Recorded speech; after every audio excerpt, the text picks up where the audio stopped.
covering the body was no longer enough.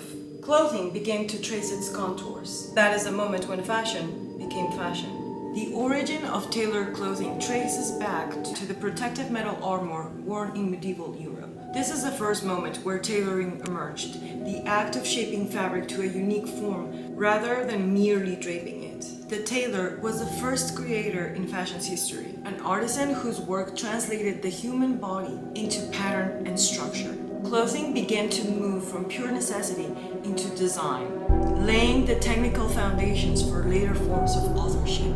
Yet, clothing wasn't just about the bodies, it was also about social regulation. In the late medieval and Renaissance periods, rulers across Europe introduced sumptuary laws to control what people could wear.